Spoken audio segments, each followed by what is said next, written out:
Shalom, salam damai sejahtera Bapak Ibu, Saudara dan Saudariku seiman. Semoga saya menjumpai Anda semuanya dalam keadaan yang sehat walafiat, tetap semangat, tetap tersenyum, dan tetap berpengharapan pada Tuhan kita Yesus Kristus. Senang berjumpa kembali dengan Anda dalam permenungan harian Sabda Tuhan, Embun Sabda, Rabu 23 Juni 2021. Mari kita siapkan diri kita untuk mendengarkan dan merenungkan firman Tuhan. Kita mohon kekuatan Roh Kudus untuk menerangi kita. Tuhan sertamu dan sertamu juga. Inilah Injil Yesus Kristus karangan Santo Matius. Dimuliakanlah Tuhan. Dalam khotbah di bukit, Yesus berkata, "Waspadalah terhadap nabi-nabi palsu yang datang kepadamu dengan menyamar seperti domba, tetapi sesungguhnya mereka adalah serigala yang buas. Dari buahnya lah kalian akan mengenal mereka. Dapatkah orang memetik buah anggur dari semak duri atau buah ara dari rumput duri?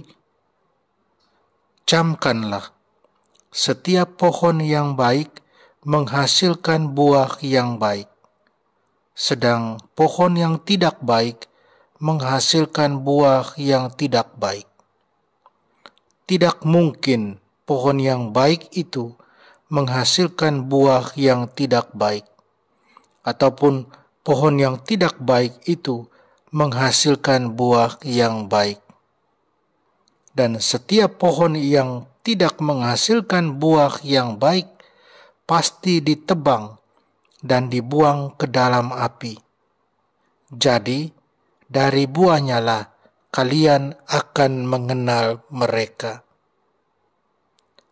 Demikianlah Injil Tuhan. Terpujilah Kristus. Saudara dan saudariku seiman, saya ajak Anda merenungkan soal kewaspadaan terhadap nabi-nabi palsu. Hasilkan buah yang baik. Sabda Tuhan Yesus yang baru saja kita dengarkan dalam Injil sangat mengejutkan buat kebanyakan pendengarnya, yaitu orang-orang Yahudi. Bagi orang-orang Yahudi, ada semacam anggapan bahwa karena mereka keturunan Abraham, mereka pasti umat Allah, milik Allah.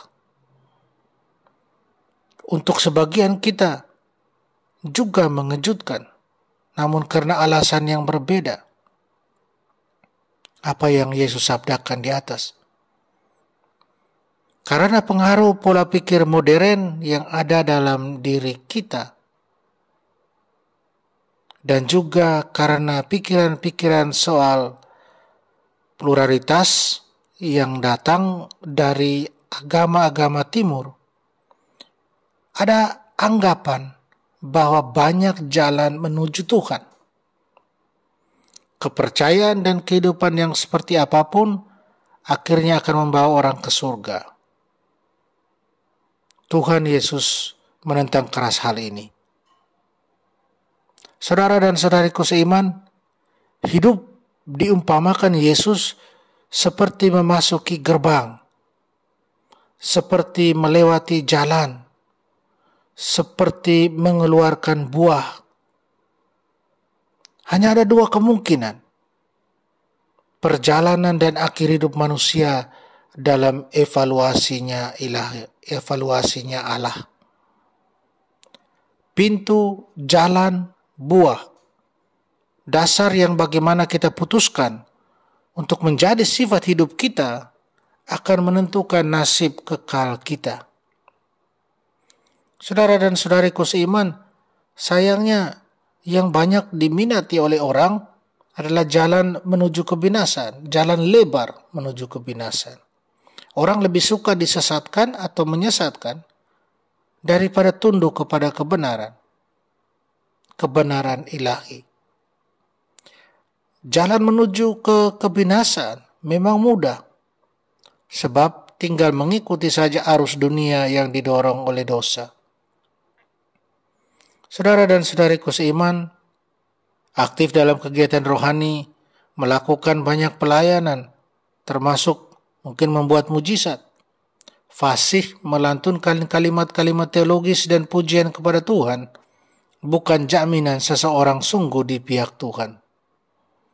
Tanda satu-satunya yang menjamin bahwa kita terhisap ke dalam kerajaan surga adalah kita tidak dievaluasi oleh Tuhan sebagai pembuat kejahatan. Dengan kata lain, bila hidup kita menunjukkan adanya perjuangan konsisten untuk hidup kudus dengan pertolongan anugerahnya, barulah kita memiliki jaminan sah keselamatan kita. Saudara dan saudariku seiman, setiap pohon yang baik akan menghasilkan buah yang baik. Maka apabila kita ingat akan perbuatan baik Allah di dalam kehidupan kita dan di dalam kehidupan para kudus, kita dapat melihat di dalamnya satu jaminan bahwa rahmat sedang bekerja dalam diri kita. Kita harus selalu waspada dalam kehidupan, karena banyak hal bisa mengancam keberlangsungan hidup kita, baik jasmani maupun rohani. Dalam dunia yang terus berkembang ini, kita hendaknya bisa memilah-milah mana yang terbaik untuk hidup kita. Dan itu terjadi karena adanya sikap kewaspadaan. Tanpa sikap waspada, kita hanya akan menjadi korban dari perkembangan dunia yang terus berinovasi. Dalam kehidupan rohani, kita harus lebih waspada lagi, mengingat banyaknya nabi palsu dalam hidup ini. Itulah yang Yesus ingatkan kita dalam Injil hari ini. Ia mengingatkan para murid supaya waspada terhadap nabi-nabi palsu yang datang layaknya seekor domba, tetapi sesungguhnya mereka adalah serigala buas yang ingin memangsa kawanan domba tersebut. Dari buah hidupnya lah kita bisa mengenal mereka. Saudara dan saudariku seiman, siapakah nabi-nabi palsu pada masa sekarang ini? Mudah bagi kita untuk mengenalinya. Nabi palsu seperti dikatakan oleh Yesus adalah orang yang hidupnya tidak membuahkan tindakan baik. Ia pandai berkata-kata tetapi tidak melakukannya. Ia seperti tong kosong yang nyaring bunyinya. Bukan hanya itu, ia bisa berpenampilan menarik dan berwibawa, tapi tidak berkualitas hidupnya. Inilah nabi palsu. Oleh karena itu, kita semua bisa jatuh dalam lubang ini, menjadi nabi palsu. Kita menjadi nabi palsu ketika hidup kita tidak mampu menunjukkan perbuatan baik. Ketika pejabat pemerintahan hanya pandai memberikan janji-janji manis, tetapi tidak pernah merealisasikannya, ia tampil sebagai nabi palsu. Ketika seorang religius tidak menghayati kaul-kaul kebiaran dan janji-janjinya, ia menjadi nabi palsu bagi umat. Ketika pasangan suami istri tidak lagi menghidupi janji perkawinan yang diucapkan di hadapan Tuhan dan umatnya, pada saat itu mereka menjadi nabi palsu bagi anak-anak dan tetangga.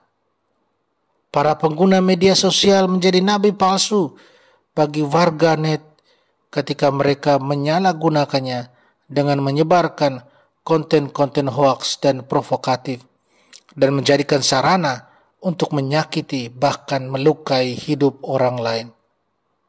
Saudara dan saudariku, hendaknya kita selalu bertekun berdoa dan menyatukan diri dengan Tuhan, supaya hidup kita membuahkan perbuatan baik dan kebenaran. Kita terus berjuang untuk mengambil jalan yang tepat sesuai dengan kehendak Allah. Allah yang adalah baik adanya itu. Sehingga sekali lagi, buah yang baik kita hasilkan dalam hidup kita, karena kita adalah milik Allah yang baik itu. Amin.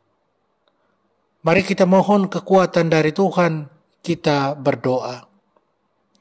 Tuhan Yesus, terima kasih penuh syukur kami haturkan kepadamu untuk kesetiaan dan ketaatanmu kepada kehendak Bapa Surgawi, juga untuk kasih-Mu kepada kami yang tak pernah luntur. Sukacita karena mengasihi-Mu jauh lebih baik daripada rasa damai yang bersifat sementara, sebagaimana ditawarkan oleh dunia. Oleh karena itu, ya Tuhan Yesus, terimalah hati kami yang kami persembahkan kepadamu pada hari ini. Kami sungguh mengasihi Engkau. Amin. Mari kita mohon berkat Tuhan, Tuhan sertamu dan sertamu juga. Kita sekalian, semua orang yang kita kasih dan sayangi, segala usaha kerja kita dilindungi, dibimbing, dan diberkati Allah yang Maha Kuasa, Bapa dan Putra dan Roh Kudus. Amin.